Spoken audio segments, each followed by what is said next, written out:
Tá valendo então? Tô aqui com o nosso convidado para a gente gravar um episódio muito bacana, um bate-papo sobre ações, bolsa, o atual cenário, mercado local, mercado internacional. E para isso eu convidei um amigo, né? A gente já tem uma parceria aí de longa data, bem antes da Quasar, né? Gabriel Marzotto, ele que vai contar essa história toda. Mas é um prazer muito grande tê-lo aqui, viu, Gabriel? Te agradeço mesmo por aceitar o convite. Eu sei como a agenda é bastante complexa e o mercado também não tem ajudado tanto com toda essa volatilidade, né? Mas te agradeço bastante. E, Gabriel, por favor, fique à vontade aqui para se apresentar para a turma nesse nosso episódio. Renato, obrigado aí pelo convite, obrigado pela parceria que você já falou e que é histórica. Então o negócio é, né, que a gente tem muito trabalho, é que o mercado ele está muito nervoso, né? Eu tava até, hoje é dia 3/5, né? Tá quase a véspera da super quarta que eles falam, que é o dia do Copom e do Banco Central Brasileiro. Eu vi a Nasdaq mudar 8 vezes de sinal, do positivo para o negativo hoje ao longo do dia, para você ver como realmente estava todo mundo assim, incerto, maluco, para saber para onde que vai o mercado, tá? Mas isso é o curto prazo. Vamos falar um pouco do meu percurso, do meu histórico profissional. Eu basicamente trabalho com investimentos há mais de 20 anos, sempre focado em análise de empresas e negócios aqui no Brasil. Então, eu comecei ali no início dos anos 2000, trabalhando no sell side do antigo Unibanco, hoje Itaú Unibanco, fazendo toda a cobertura de cíclicos. Então, siderurgia, mineração, papel e celulose, açúcar e álcool. Fiz isso de 2003 até 2007, saio então do banco e vou para um projeto na época que era botar ou ajudar a colocar de pé o produto de ações da M-Square, aqui no Brasil, hoje conhecida como Velt, que é uma franquia muito diferenciada em Muito bem reconhecida, do Maurício, né? Exatamente, do Maurício. O Maurício foi meu sócio. Fiquei lá até 2013, me desligo da sociedade. Desde então eu faço a gestão do meu capital, inicialmente numa gestora monoestratégia, monoproduto, tá, chamada de Luminous, e atualmente, ou desde meados do ano passado, a gente trouxe o produto, a filosofia e o time para dentro da Quasar, tá, para basicamente unir forças numa empresa que tem realmente um poder institucional muito maior. Então, hoje, querendo ou não, dentro da Quasar, que é uma gestora aí de mais de 3,5 bi de patrimônio sob gestão, é uma gestora multi-estratégia, claro que teve sua origem em produtos de crédito estruturados, mas realmente hoje está se posicionando como uma gestora multiproduto, multi-estratégia. Tá? Então, isso, de uma forma bem resumida, é um pouco do meu histórico pessoal e profissional, né? Bom, maravilha, Gabriel. Eu queria também te perguntar, eu acho que ao longo dessa sua trajetória, é claro que você vai aperfeiçoando a sua metodologia, o seu know-how. A gente gosta muito de falar aqui, né? A gente aqui da Buena Vista, a gente tem a nossa filosofia de investimento, né? As nossas linhas de negócio, mas a gente gosta de falar o seguinte: não tem certo nem errado, né? O mercado e a graça do mercado e a beleza para o investidor brasileiro é a quantidade hoje de gestores de qualidade com filosofias diferentes, né? Para o investidor falar, poxa, essa aqui está muito mais ligada ao que eu acredito, à minha estratégia, né? O pessoal acha, a gente estava falando isso antes de começar a gravar, né? Ah, não, todo mundo, vamos diversificar, compra só os Estados Unidos que o Brasil não vale mais nada. De repente inverte tudo, né? A gente ouviu inclusive uma pergunta dessa em dezembro do ano passado de um assessor, falou, poxa, eu vou vender todos os meus ativos Brasil do meu cliente para comprar só os Estados Unidos. A gente falou, pô, não é esse negócio de all-in, né? Qualidade tem em vários lugares, é aquela questão de filosofia e processo. Então Perfeito. fala pra gente, Gabriel, como que você desenvolveu essa tua filosofia ao longo do tempo e agora falar do seu fundo, né? O fundo que você toca aí, que é o Quasar Troposfia, não é isso? Perfeito, isso mesmo. Na verdade, como você bem falou, Renato, o exercício de investimento é um exercício de aprendizado diário, tá? Então, todo dia a gente está aprendendo, e eu tenho sempre um conceito que é um conceito muito importante, que o mercado sempre te fala se você está certo ou está errado, né? Então, a gente tem a necessidade diária de estar sempre revisando os casos que a gente investe. Ponto importante, a gente gosta de se diferenciar aqui em cima de 3 grandes fatores. Eu acho que esses grandes fatores eles foram construídos ao longo do meu processo de amadurecimento pessoal e profissional. Tá? Então, basicamente, o primeiro ponto de diferenciação é a questão da forma que a gente olha para os investimentos, da forma que a gente olha para as empresas como um todo. Então, a gente olha de uma forma sem preferência, sem preconceito. Nosso grande objetivo aqui, como gestor, e também eu e os meus sócios somos os principais investidores do produto como um todo, é ganhar dinheiro. Esse, no final do dia, é o principal lema. Então, E isso, desculpa, Gabriel, interromper, é muito legal, para ver como existem filosofias diferentes que dá muito certo, porque você partiu de um conceito interessante, né? Não tem preconceito, Sim. né? É aquele negócio, muita gente fala, poxa, estatal, por exemplo, eu jamais vou comprar estatal, né? Uma filosofia de investimento. Você não olha muito isso, como falou muito bem, né? Buscar ganhar dinheiro. O que a gente chama do ganhar dinheiro é buscar assimetrias. Então, podemos investir em estatal? Sim, se a gente entender e enxergar que existe uma assimetria diferenciada. Então, a gente tem um conceito de investir que a gente chama de frame de investimento conceituado em margem de segurança. Margem de segurança é a diferença do preço, que é o que está na tela, para o valor que a gente, de alguma forma, estima olhando 3 anos de horizonte de investimento. 3 anos de horizonte de investimento é o longo prazo no conceito brasileiro, né? Não dá para É, falar que você vai olhar um negócio e investir durante 10, 15 anos, porque entre isso você tem impeachment, greve dos caminhoneiros, coronavírus, você tem mudança de ciclo político eleitoral. Então a gente gosta sempre de olhar o que a gente tem visibilidade, que são 3 anos. Então a gente olha por 3 anos, qual que é a visibilidade em termos de crescimento de resultado, somamos o dividendo e, por último, que é tão importante quanto, o ajuste ao momento operacional que essa empresa está. Então vamos imaginar, há um ano atrás, 8 meses atrás, mais ou menos, todo mundo queria comprar empresa de tecnologia, seja no Brasil ou lá fora. Então, naturalmente, o preço dessas ações, os a múltiplos quantidade dessas... de IPOs que tiveram no Brasil, né? Se é que a gente pode chamar Perfeito, muitas delas de tecnologia, né? Está muito ligado ao que você exatamente acabou de isso. falar. Exatamente isso. Então era um segmento que estava muito em moda, então tinha um preço elevado. Então a gente tira sempre o efeito modismo, convergindo as empresas para uma normalidade. Então, soma o resultado com o dividendo e a normalização dessas empresas, isso nos dá margem de segurança. Quanto maior a margem de segurança, maior posição dentro do fundo, menor margem de segurança, menor posição dentro do fundo. Então, esse é um pouco o primeiro fator de diferenciação, que é a questão do frame de investimento, a forma de olhar para os ativos, sem preferência, sem preconceito, focando muito na questão de margem de segurança. Segundo ponto, segundo fator de diferenciação, isso é um pouco o coração de tudo que a gente faz, que é o processo.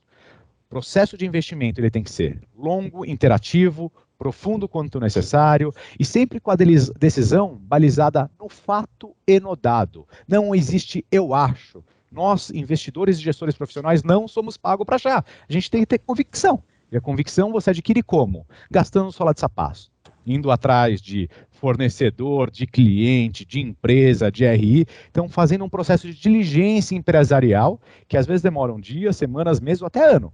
E o Sim. grande ponto, a grande pergunta que a gente gosta de responder ao longo desse processo é: investindo nessa empresa, eu corro o risco de perder dinheiro?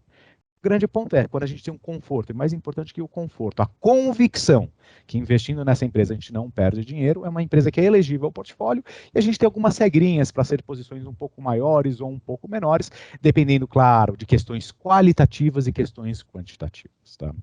E o por último, tão importante quanto os outros dois. Então, primeiro, só para resumir, a questão da forma de investir, com essa abordagem e sem preconceito. O segundo, com um processo de diligência diferenciado. E o terceiro, com alinhamento.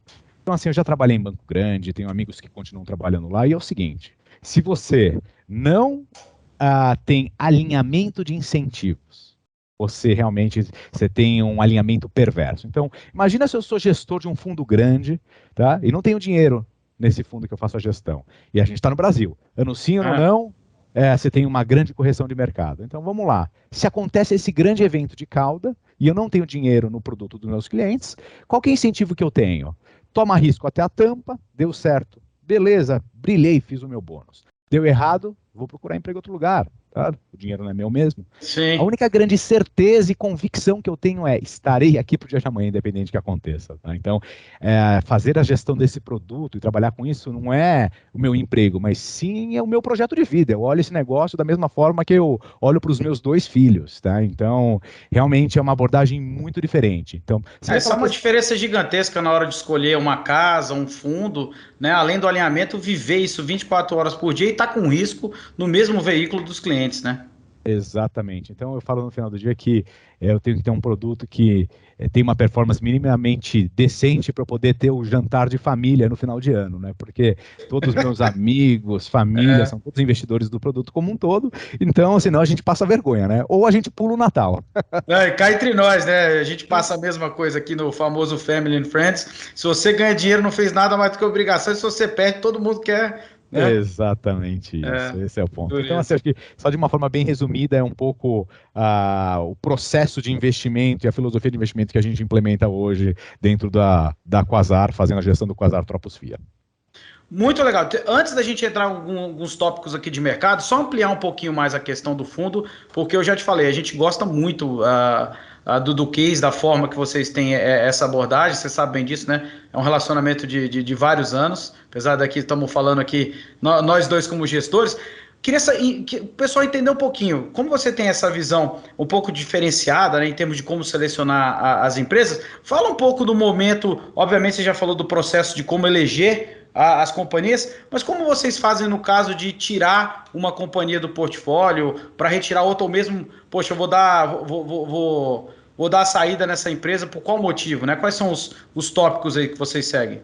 Perfeito. Então, assim, a nossa tomada de decisão nunca é tomada em cima do preço, mas sim na diferença do preço ao valor justo. Então, quando a gente entende que a diferença do preço para o valor justo ela está muito grande, a gente pode comprar essa posição ou até mesmo aumentá-la. E o inverso também é verdadeiro. Tem só um ponto muito importante, Renato, que é o seguinte: eu não vou comprar uma ação porque ela caiu. Eu não vou vender porque ela subiu. Eu sempre tomo a decisão de investimento ou desinvestimento na diferença do preço para o valor justo, tá? Isso é muito importante. E a gente tem sempre é uma bandeirinha amarela que acende, tá? Se qualquer ação cai 15% em cima do nosso topo recente, tá? Então, a ação estava R$ 100, ela veio para 85. O que a gente faz? A gente chama um comitê de investimento extraordinário e o grande objetivo desse comitê de investimento extraordinário qual que é? Ter certeza que a gente não é torcedor do caso, e sim Uhum. investidor. Tá? Então, quando a gente realmente entende que perdemos visibilidade em relação ao investimento, isso é demonstrado por uma queda aí de 15% em cima do topo recente, a gente prefere desinvestir, tá? E volta a investir sem problema algum, mais caro, mais barato, mas com o ponto que é o mais importante de tudo em cima do que a gente faz, que é a visibilidade ou a margem de segurança adequada. Tá? Então, assim, geralmente, como que funciona dentro do nosso comitê de investimento? Temos hoje aproximadamente 90 empresas que a gente tem cobertura formal, segregadas em 5 times de análise, setorialmente distribuídos e divididos. Então, na média, cada time de análise aí cobre de 10 a 20 empresas, tá? Esse líder dessa célula de análise, ele tem como uma responsabilidade e atribuição provocar o comitê de investimento. O comitê de investimento, em cima dessa provocação, cria uma agenda investigativa, com o objetivo dessa agenda investigativa que é ter certeza que a gente investindo nessa empresa não perde dinheiro. Tá? Quando a gente tiver essa certeza e a convicção, a empresa ela é elegível ao portfólio como um todo e depois a gente faz o correto dimensionamento. E assim, o grande ponto não é que a gente compra uma posição e, claro, olhando nossos 3 anos de horizonte de investimento, a gente não faz mais nada.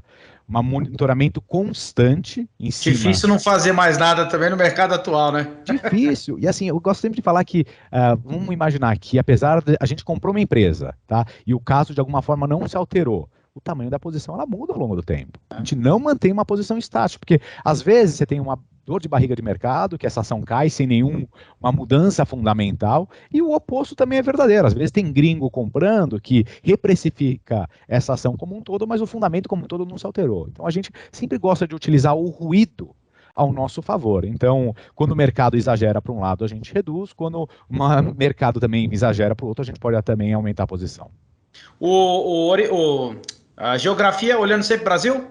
Olhando sempre Brasil, nosso mandato é Brasil e empresas relacionadas ao Brasil, ou que tem uma dominância no Brasil. Então, vamos falar assim, o que é mais brasileiro como um todo? Uma XP que é listado lá fora ou uma Suzano que é listada no Brasil, tá? Então, o grande ponto o nosso grande objetivo é independente da listagem, é sempre investir em empresas e negócios que tenham um relacionamento relevante aí com o Brasil como um todo. Gabriel, só para deixar mais claro aqui, importante acho para todo mundo, explica essa diferença do porquê que é mais Brasil XP do que Suzano nesse caso, só para o pessoal entender. A XP, na verdade, a XP até que não é um bom exemplo, porque desde meados do ano passado existe a possibilidade de se investir em XP através de uma BDR no Brasil. Tá? Então, vamos pegar um exemplo como Arcos Dourados. Tá? Arcos Dourados é basicamente a operação do McDonald's no Brasil, listada na Bolsa Americana. Então, basicamente, o Brasil representa mais de 60%, 70% dos seus negócios. Tá? Então, apesar de ser uma empresa listada fora do Brasil, o seu principal componente de geração de resultado é o Brasil como um todo. E vamos pegar num outro exemplo, né, que é a Vale. A Vale é uma empresa que ela é majoritariamente brasileira, listada no Brasil como um todo, mas tem uma dependência muito maior de China do que até mesmo do Brasil. Então, qual empresa é mais brasileira como um todo em relação a drivers de crescimento ou previsibilidade que a gente tem? Certamente, o Arcos Dourados, que não é listada no Brasil. Tá? Então, só para entender um pouco, o importante para a gente é relação ao Brasil e previsibilidade. Isso é muito interessante até para o investidor entender, né? Como é muito profundo o processo de análise, né? Às vezes a pessoa não entende por que que a Vale está sofrendo, ou até por que que a Vale está sendo beneficiada, muitas vezes até no caso de minério, de dólar, que é muito mais um cenário macro até do que um cenário interno, né? E até pegando um pouco disso, Gabriel, então, pelo que dá para entender, vocês usam basicamente um bottom-up, né? Não tá ligando muito para uma questão macro, na essência. Assim, em linhas gerais, sim, tá? Mas o grande ponto é que a gente está no Brasil, então um país que é nervoso, volátil, e a gente não está na Suíça. Se a gente estivesse na Suíça, a gente poderia esquecer o macro. Então, para nós, é muito importante parâmetros de mercado para, de alguma forma, fazer os corretos dimensionamentos das posições. Então, vamos lá, eu posso querer comprar uma posição que ela é dependente, exportadora, tá? Uma posição exportadora, mas no cenário de valorização cambial, você não vai ganhar dinheiro, tá? E da mesma forma que não adianta você comprar uma empresa que é altamente alavancada, tá? Num processo aí de subida de taxa de juros, dos juros que veio de 2% para 12,75% que está hoje. Então, mais uma vez, a gente, claro, foca no micro, tá? Mas a gente não deixa o macro de lado para, de alguma forma, fazer o correto dimensionamento das posições que a gente tem no fundo e no portfólio. Excelente. E, Gabriel, fala um pouco, acho que para o pessoal entender, 2021, né? Foi um ano assim bastante complexo, principalmente quando a gente fala de Brasil, né? Lá fora a mesma coisa. O pessoal acha que tecnologia subiu ano passado, eu falo que não. Ano passado a gente já teve um processo de venda generalizada de tecnologia e basicamente as big techs lá seguraram um pouco e deixaram essa falsa sensação de que subiu, né? Mas visando a sua metodologia de trabalho, fala como é que foi esse processo, principalmente nessa questão de margem de segurança, porque a gente já vinha desde o ano passado falando, putz, há inúmeros cases no Brasil como estavam extremamente barato, continuam muito barato, mas foi um processo em que o Brasil, assim, até na nossa visão, talvez vocês tenham a mesma, que sofreu muito mais por o mercado interpretar muitos ruídos do que estavam acontecendo num cenário político e fiscal do que na qualidade das empresas. Como é que foi o processo de vocês, esse cenário dia a dia, nesse ano tão complexo, onde a Bolsa chegou a subir 20, depois foi ladeira abaixo até o final do ano, né? A gente, ao longo dos últimos anos, a gente teve sim uma importância de empresas de tecnologia no nosso portfólio. Acho que foram dois grupos de empresa. A primeira delas, empresas que de alguma forma eram ligadas ao segmento aí do e-commerce. Isso não foram empresas que a gente comprou no último ano, mas empresas que a gente tinha comprado lá atrás, lá em 2018 para 2019, muito numa tese secular de que o Brasil ele é ainda pouco penetrado do varejo online em cima do varejo físico como um todo, então tinha um vento a favor grande. E empresas muito bem organizadas no Brasil, que na época eram Mercado Livre, Magazine Luiza, B2W e Via Varejo. Tá? Então essas quatro empresas teriam uma capacidade muito boa de crescer junto com o mercado, porque aqui não tinha uma Amazon com mais de 50% de market share. Então o que aconteceu? Compramos pequenas posições em cada uma dessas empresas e se a gente tivesse correto, a gente ganharia dinheiro em todas elas, tá? Pela questão do crescimento do mercado endereçável. Tá? E se a gente tivesse errado, uma delas virasse a Amazon, a estratégia como um todo ia dar 6, 7 vezes o dinheiro. Tá? Então isso é um pouco o conceito que a gente implementou. O que aconteceu ao longo do ano de 2020? A gente teve uma aceleração relevante do mercado endereçável desses caras, por quê? Todo mundo foi obrigado a ficar em casa. Todo mundo ficou em casa, então o varejo físico estava fechado e as pessoas se viram obrigadas, quem quisesse consumir, a comprar basicamente no online. Tá? Então, houve uma multiplicação relevante de resultado, claro, uma antecipação de resultado relevante ao longo do ano de 2020. 2021 foi o início de um processo aí de acomodação da demanda como um todo. Não estou falando que a demanda caiu, mas a demanda ela começou a crescer menos nos segmentos de atuação dessas empresas. E o que aconteceu? A gente viu realmente que algumas empresas começaram a se destacar, outras não. Então vou até te falar, das 4 empresas que a gente investiu, B2W foi a primeira que a gente desinvestiu aí finalzinho do ano de 2020. Início de 2021 a gente saiu de Via Varejo. E o importante é, março de 2021. Março de 2021, vocês que olham bastante o mercado internacional, especialmente a parte de tecnologia, foi aquele primeiro mês do barata voa das empresas de tech, né? Quando teve o spike. Foi a primeira pernada para baixo. Primeira pernada para baixo. Por isso que é importante a disciplina. Nessa primeira pernada para baixo, a gente estopou a nossa posição de Magazine Luiza. Então, por quê? Porque é uma empresa que a gente tinha muito conforto, claro, do lado operacional, uma empresa por crescer muito e reinvestir, ela não distribuía dividendo, mas você tinha a questão do múltiplo, que era uma empresa que tem um múltiplo relativamente alto. E todo o processo de ajuste de juros que acontece, seja lá fora ou no Brasil, impactam diretamente essas empresas, porque tem um fluxo de caixa lá na frente. Então, a primeira queda que ela tomou de 15%, a gente reduziu 100% o risco, e desde então a gente viu aonde esse preço da ação foi, tá? E a última empresa que a gente desinvestiu foi Mercado Livre, agora em setembro de 2021. O grande ponto é, tá, o que a gente tem hoje de certeza? Que, basicamente, estamos no meio de um processo inflacionário. Tá? A inflação alta, ela não é um fenômeno brasileiro, mas sim um fenômeno global, e, naturalmente, existe um processo de acomodação de taxa de juros a patamares superiores, que, de alguma forma, vão fazer ativos de risco serem reprecificados como um todo. E querendo ou não, todas essas empresas do segmento de tecnologia, elas têm múltiplos intrinsecamente altos. Então, o grande ponto é, qual que é o crescimento que essa empresa tem que ter, tá, para de alguma forma suportar a questão de um aumento de custo de capital. Então, hoje a gente deve ter, isso claro, falando no conceito Brasil, pouquíssima, ou uma participação menos representativa do que a gente tinha no passado, em empresas que, podem ter um crescimento que a gente entende que é um crescimento maior do que o mercado está imaginando, tá? Mesmo sendo um múltiplo relativamente alto, que é uma caso de uma TOTVS, que é uma empresa de tecnologia. E uma outra empresa que a gente tem no portfólio, essa cresce bastante, mas ela está realmente fora do radar dos investidores por ser uma small cap, que é a Sinqia. Então, dentro do grupo aí de empresas do setor de tecnologia, a gente não tem mais os online, o Magazine, Mercado Livre, os e-commerce como um todo, tá? A gente chegou até a ter uma posição, a gente foi investidor do IPO de Melius, Cash 3. Tá? Então essa foi outra que a disciplina nos ajudou a preservar capital. Então a gente conseguiu ganhar dinheiro nela, porque nas primeiros 15% de queda, a gente foi lá e estopou. Tá? Sim. Então hoje a gente concentra o nosso investimento, quando a gente fala de tecnologia, em empresas que de alguma forma, ou a gente tem uma excepcional visibilidade em relação ao crescimento econômico, apesar do múltiplo ser um pouco mais elevado, ou que ela é uma empresa altamente descontada e que ela mudou muito por um processo de M&A que é a Sinqia. Tá? E você falou um negócio muito importante, o e-commerce em si, ele tomou porrada mundo afora, tá? Foi dizimado, acho que a interpretação do mercado, e é engraçado, a gente tem uma visão muito parecida aqui, apesar da gente ter um lado mais de inovação, a gente praticamente zerou o e-commerce aqui que a gente tinha pelas mesmas razões, tá? Acho que é uma questão muito de uma competitividade muito grande, e o mercado deixou muito artificial na pandemia, e depois vamos ver o que vai acontecer agora, né? Exatamente. E a única que a gente acabou ficando, que pô, desde o início lá da carteira, acho que tem muito valor, apesar do resultado agora não ter sido tão atraente, foi a Amazon, né? Mas que é um case muito além de e-commerce. A gente não está nem por causa do e-commerce, a gente está muito mais pelo que está fazendo de infraestrutura. Exatamente, né? Que a gente gosta muito. Então, mesmo a Amazon sendo representativa em infraestrutura, ela deve estar caindo 25% do pico recente.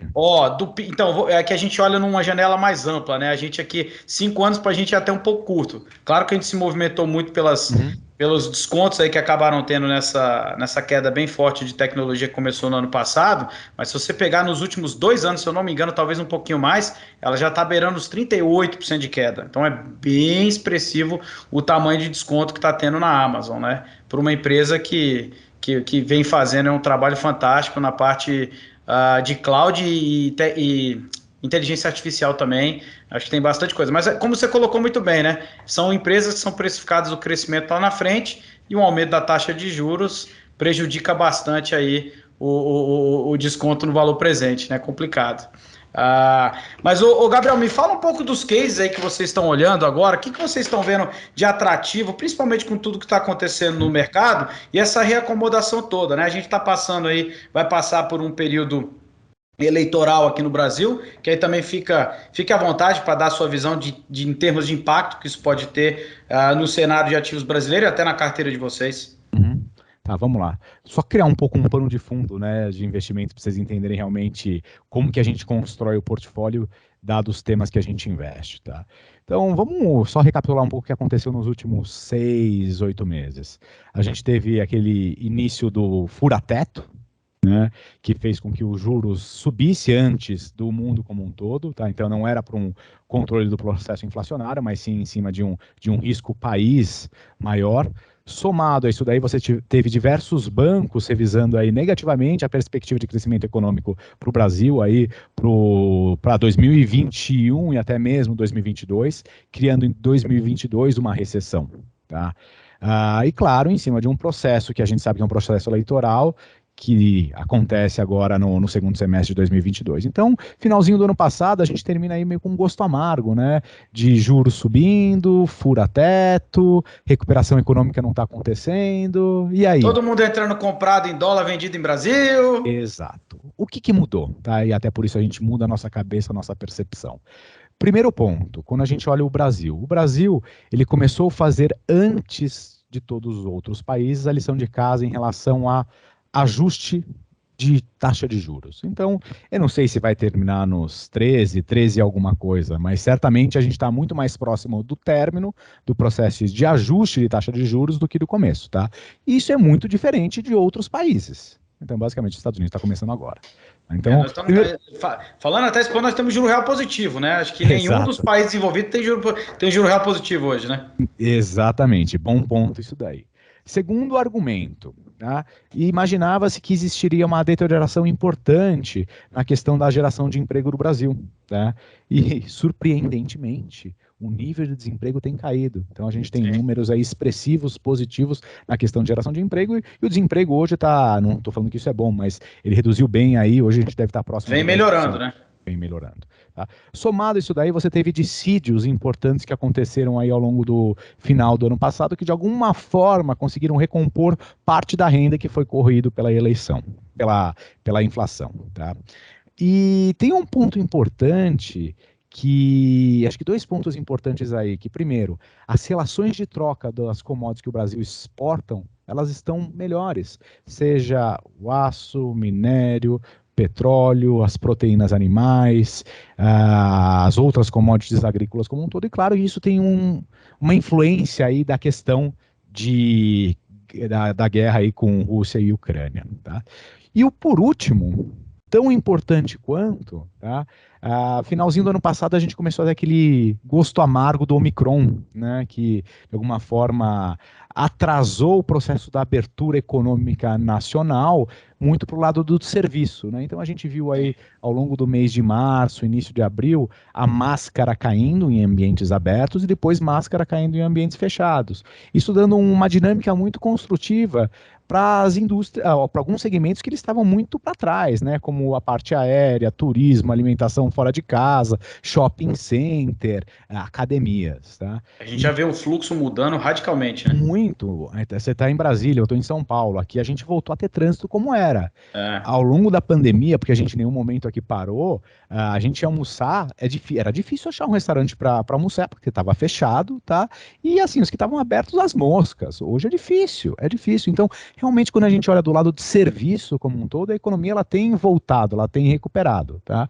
Então, a gente vê tudo uma dinâmica mais construtiva, olhando aí crescimento como um todo. Então, o que a gente fez? Vamos só pensar, antes de eu falar do portfólio, quais foram as grandes mudanças ou os incrementos de posição que a gente fez ao longo aí dos últimos 2, 3 meses.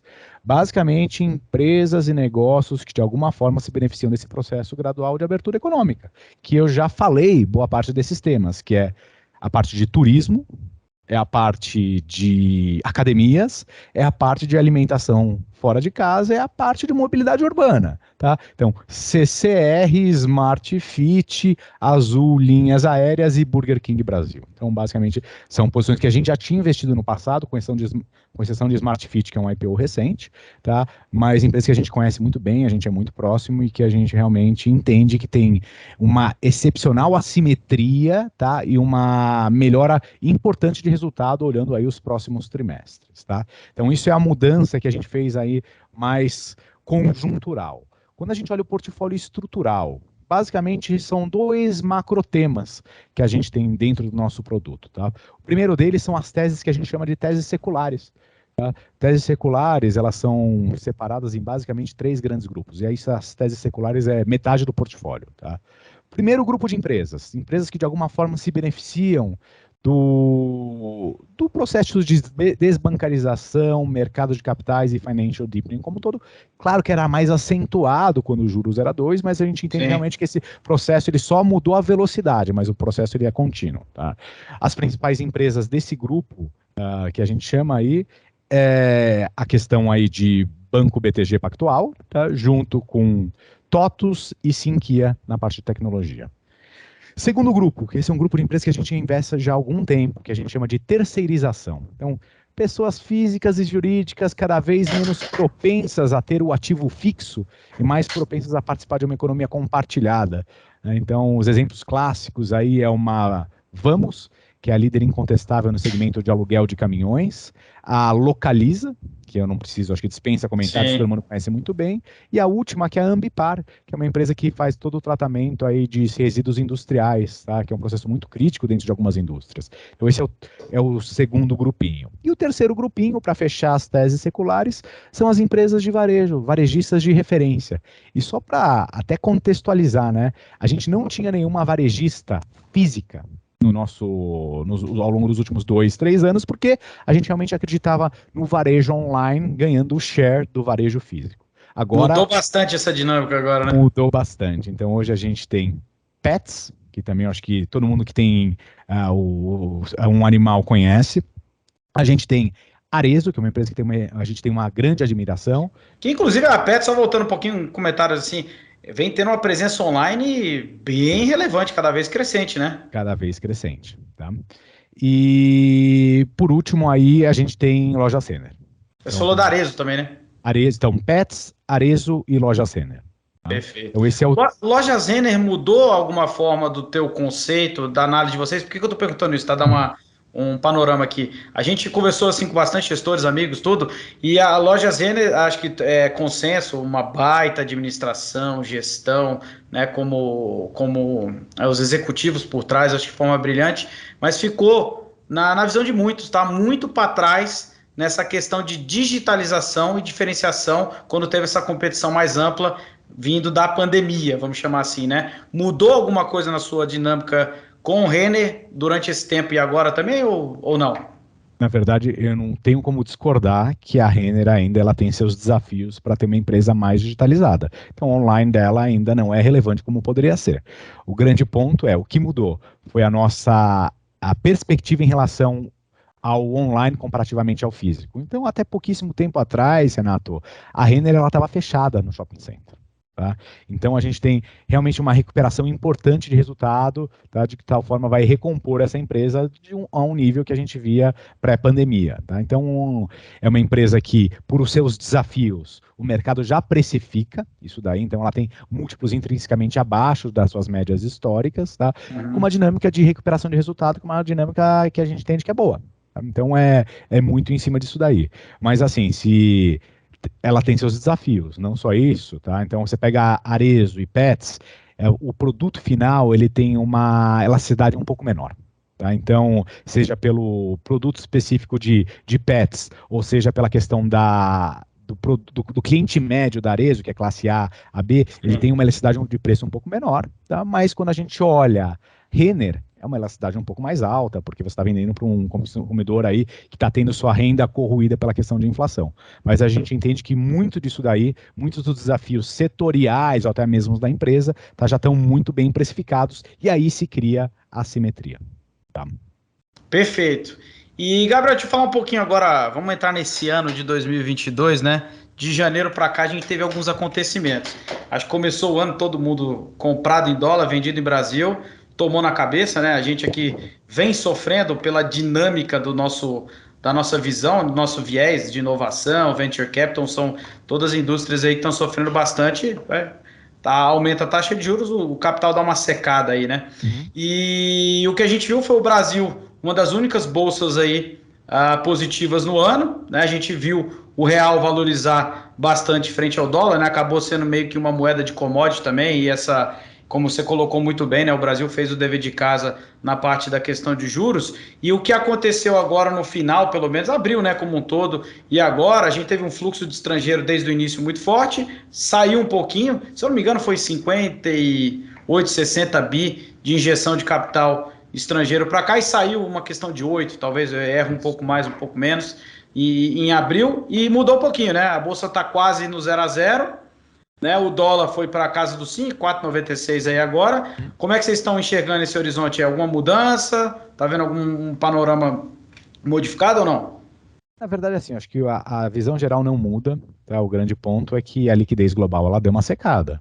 Então, quando você tem as treasuries beliscando aí os 3%, quando você tem aí toda a perspectiva de redução de balanço de Banco Central, você tem um lockdown que está acontecendo na China, naquela política aí de Influencia a Covid cadeia de zero, produção todinha, e né? os desafios relacionados à Europa, dados os embargos impostos aí à Rússia, especialmente na questão de energia como um todo, a gente entende e enxerga que existe um processo de revisão para baixo de crescimento econômico, e a bolsa como um todo, o investidor de bolsa, ele gosta que o mundo cresça para ganhar dinheiro, tá?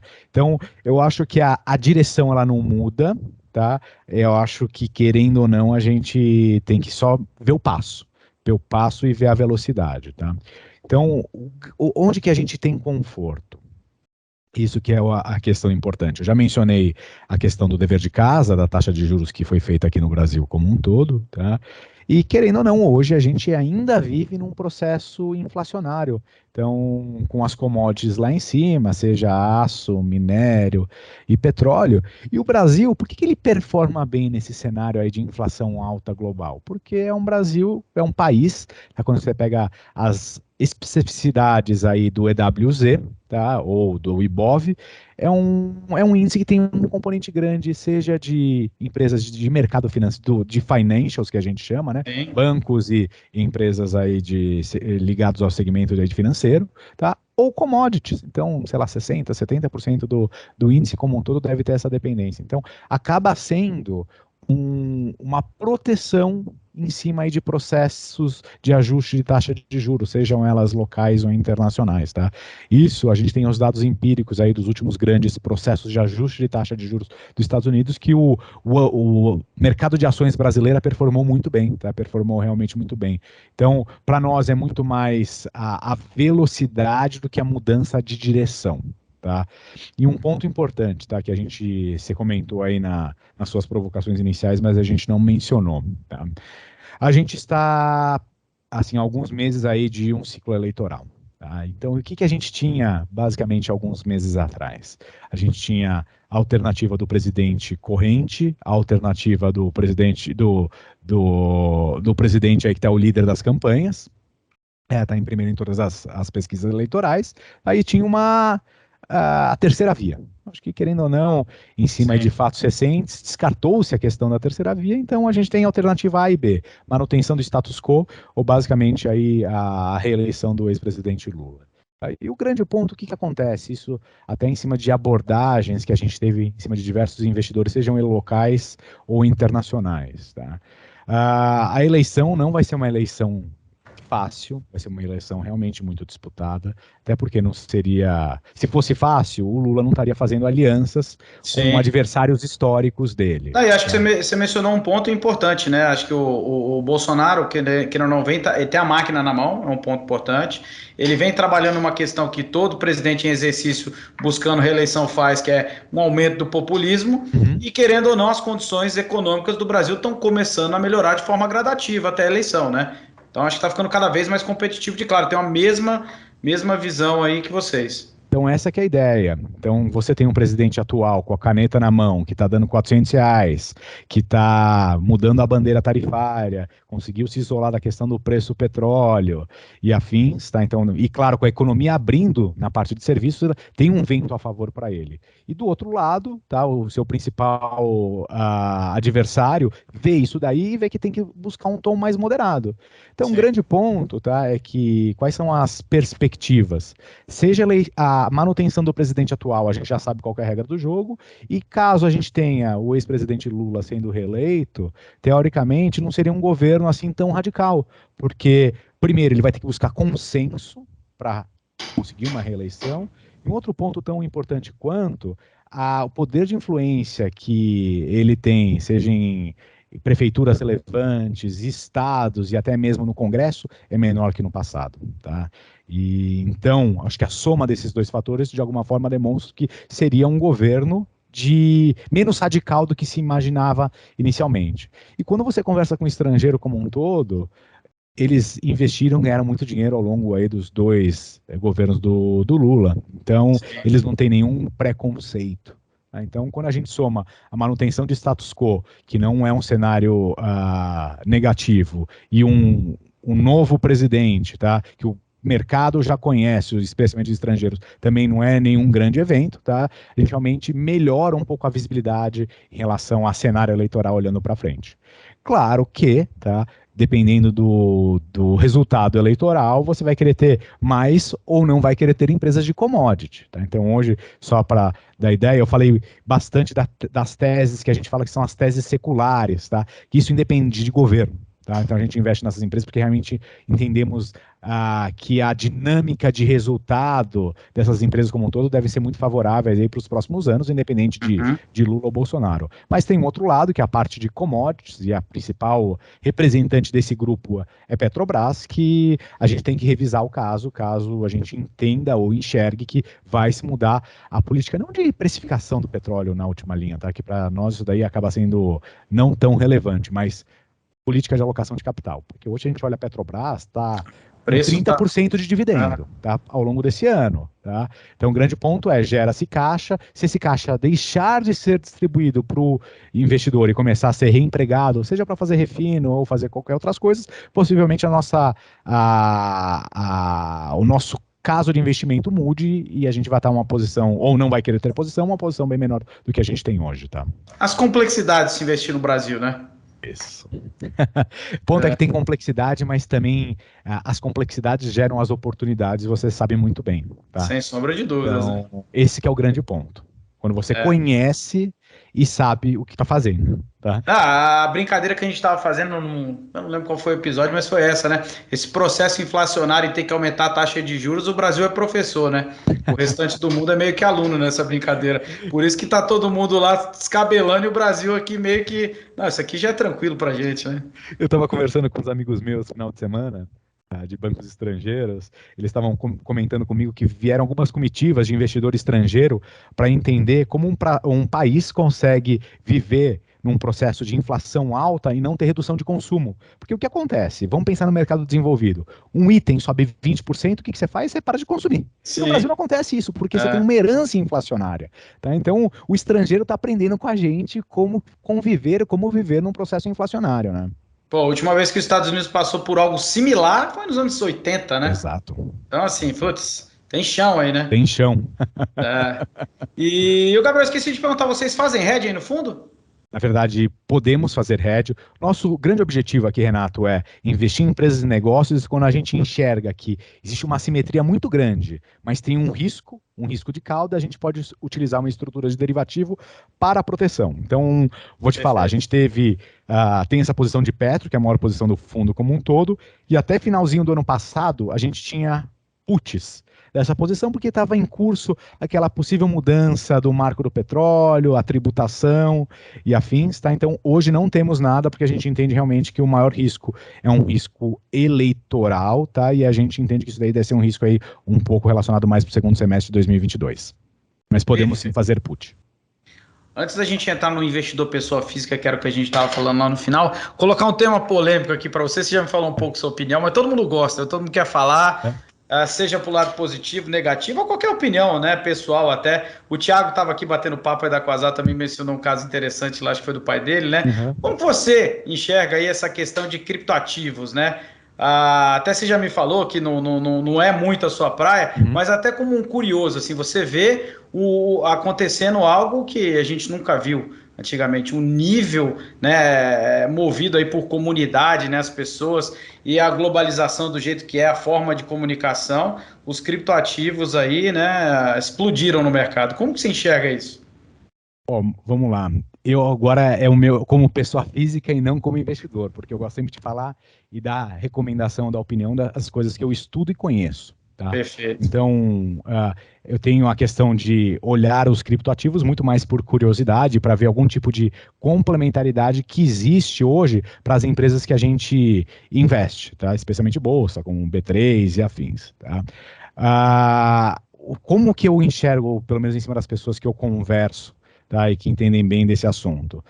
Os criptoativos realmente vão virar um item transacional, uma reserva de valor grande, com pouquíssima dependência e regulação do bancos centrais e afins como um todo. Tá? Isso tem um conceito, a parte boa e a parte ruim. Mas o grande ponto é tenha um percentual do seu patrimônio em criptoativos. Não na questão de querer ganhar dinheiro, mas como uma preservação de capital. Um pouco o conceito do ouro. Tá? Então, defina o percentual, você vai ter, então você tem 100 unidades monetárias, você quer ter 2, 3, 4% em reserva de valor, tá, em ouro e afins, tá? Então utilize também os criptoativos aí como um proxy para isso, tá? Então isso é um pouco o que eu vejo, o que eu enxergo. Se eu tenho alguma coisa hoje de cripto, nada. Não, Hoje, perfeito. Gostei 100% bastante do da meu tua dinheiro está resposta. investido em ações. Gostei bastante da tua resposta e pega o gancho aqui pro último tema, que é da pessoa física. A gente tava falando isso e me dói, que dói pra gente ver esse movimento em criptoativos, principalmente pessoa física brasileira, é descomunal, né? A quantidade de pessoa física investindo em criptoativo, independente de volume, obviamente é pífio comparado ao volume de ações, apesar Perfeito. do número ser muito maior, né? Só que assim, são pelos motivos errados, né? A gente falou bastante isso. É Uhum. muito mais especulativo do que de fundamento. Eu ouvi meu amigo falou que ganhou 1000%, eu vou entrar, eu vou pular nisso daí também. Pegando o gancho de criptoativo, aí a gente vai jogar para a parte de ações e o cenário atual. Querendo ou não, a gente tem um cenário de alta taxa de juros, né? Vocês aí que estão vivendo essa parte de ações. Acredito que boa parte de multimercado também, que é de maior risco. A gente já tem meses aí que está tendo mais saques de pessoa física do que entrada e que acredito que a sua visão é a mesma que a minha, né? O investidor deveria estar fazendo o inverso, né? Aproveitando o momento. Uhum. Fala bastante sobre isso. Por que é um momento muito importante? Na verdade, sempre é um momento importante a gente investir em ações, mas por que esses momentos normalmente são os mais atrativos para fazer esse tipo de investimento? Na verdade, tem um grande ponto que é o preço. Tá? Eu gosto de mencionar sempre a questão de apartamento. As pessoas têm tem mais proximidade, tem mais tangibilidade quando você fala de apartamento ou ativo fixo, né? Então imagina que você ano passado você comprou um apartamento, tá? Onde você mora, pagou 100 unidades monetárias. E estão vendendo esse mesmo apartamento do teu vizinho de cima ou de baixo por 50 unidades monetárias. Então 50% mais barato do que você pagou. O que você faz se você tem dinheiro? Vai lá e compra. Pode subir amanhã? Pode, mas vai subir muito difícil. Olhando num horizonte de investimento é o que você tem que fazer. Não tem Tá? um precinho na tela, né, para ele ficar vendo todo dia, né? E esse que é o ponto. Por não ter o preço na tela, você não fica angustiado. Então, uma empresa é exatamente a mesma coisa. Ela tem receita, tem o seu resultado, tem o seu lucro, tem as suas dívidas, tá? E a grande vantagem, a grande beleza de investir em ações públicas, tá? É que você tem a chance de mudar de ideia. Tá? Porque se você investiu num apartamento, você pode mudar de ideia, tá? Mas querendo ou não, você tem, além da questão do imposto, a iliquidez e o desconto que você vai ter que dar para vender rápido. Tá? Então, o grande ponto é, geralmente, tá, quando todo mundo quer comprar, é hora de você vender. Tá? Isso não é só válido para ações, não é só válido para criptoativos, não é só válido para imóvel, é válido para tudo. Tá? Quando o mercado está aquecido, os preços estão altos, geralmente é o mercado do vendedor e não do comprador.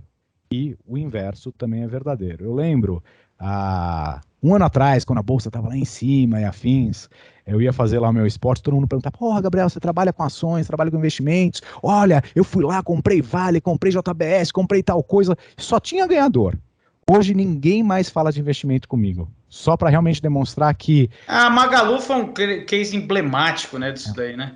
exatamente isso. Então, assim, tendo a disciplina, tendo o processo e tendo o horizonte de investimento, tá?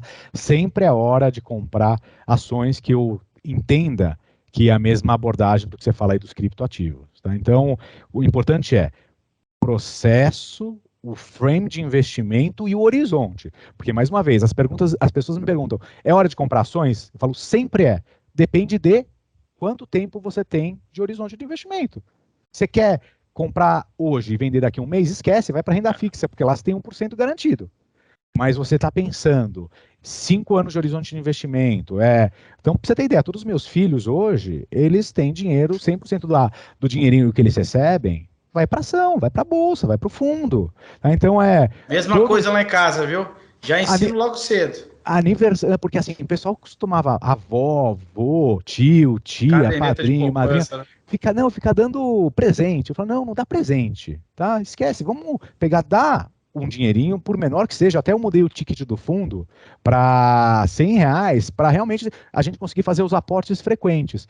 E o que acontece? Eles vão lá e acompanham. E não só acompanham, e se educa financeiramente. Então, só para você ter ideia, quando eu vendo ou compro uma ação, eu comento com meus filhos, putz, pai, mas por que você vendeu? A gente comprou o Burger King e falou, pai, mas eu gosto mais do McDonald's, por que você comprou o Burger King? Né? É, Pets, não, Pets é uma boa empresa, você gosta, ó. Então, a gente tem uma posição também de Iguatemi em shopping center. Quando a gente vai no shopping, ó, você tangibiliza. Então, mais uma vez, eles se preocupam se subiu 10 ou caiu 10? Não. Por quê? Porque eles têm um horizonte de investimento. Claro que é um exemplo extremo que meus filhos claro. têm 7 e 10 anos, tá? Mas o ponto é, se você tem que usar no mês que vem recurso, é para investir em ação? Não, É. esquece. Investe em renda fixa. Tá? Você tem 10 anos para investir, investe em ação. Então, sempre o ajuste do percentual de risco é diretamente relacionado ao teu horizonte de investimento. E claro, se a pessoa é competente analisando e investigando o negócio, faz sozinho. Se não é, terceiriza para pessoas que sejam de alguma forma diligentes nas respectivas classes de ativo. Tá? Como eu falei, a gente tem como time aqui, dentro da Quasar, só em ações, mais de 60, 70 anos de experiência profissional olhando ações Brasil. É só isso que a gente faz. Por isso que eu não sei de criptoativo, tá? Porque a gente foca e é especializado. A gente entende que especialização, de alguma forma, traz diferencial. Não, concordo 100% e de novo, né? Como eu falei, o mercado tem inúmeras opções profissionais, metodologias que o cliente tem de opção e de investimento, né? O que Exato. não pode, eu costumo falar, né? O investidor pessoa física, infelizmente, investe olhando no retrovisor, enquanto o gestor investe olhando para frente, né? O retrovisor Exato. serve apenas como base de dados, né? Para uma tomada de decisão, né? Acho que é Ô, muito Renato, isso. é interessante quando a gente vai falar com um investidor institucional, né, seja ele local ou internacional, ele fala assim, beleza, tudo bem, a cota tá para trás, eu quero saber para frente, porque É, ele sabe, tá? Não adianta nada. Não é retrovisor, é sempre o prognóstico futuro. exatamente. Pô, Gabriel, eu acho que o bate-papo aqui foi fenomenal, excelente. Vou convidá-lo outras vezes aí para a gente falar bastante. Obrigado pelo teu tempo aí, destinado para o pessoal. Sem sombra de dúvidas, foi bastante enriquecedor. Quer deixar algum recado final em relação à Quasar, em relação ao mercado? Ó, a gente está super aberto aí a bater papo, conversar. Vocês conseguem achar todo o nosso material, lâmina, histórico, onde aí os fundos são distribuídos como um todo. É só entrar no nosso site da Quasar, que vocês conseguem ter todo acesso. E qualquer coisa também tem nossos contatos. Se vocês quiserem buscar diretamente a gente também está super aberto. A gente fala Ó, sempre dos 3 diferenciais, né? Que é o processo, a questão do frame de investimento e o alinhamento. Tem o quarto, que é a questão da transparência. A gente é ia sempre falar isso, viu? muito aberto, adora bater papo, agora adora falar dos nossos cases, então fiquem super à vontade aí para chamar a gente. Até como um recado final, Gabriel, putz, além da experiência aí vasta que vocês têm, e o mercado, né, é o local que é um aprendizado diário, é um dos poucos cases, e eu falo isso abertamente, do nível de transparência elevado, né? Tanto em termos de posição, como foi feito o processo, é um material que vocês disponibilizam já há bastante tempo, bem enriquecedor aí para o investidor. Então, de novo, Gabriel, obrigado mesmo pelo teu tempo, foi um prazer grande. Tenho certeza aí que o pessoal vai gostar bastante. Brigadão, viu? Uma Obrigadão, ótima um abraço semana aí para para você, um vocês. abração. Semana. Valeu, Gabriel.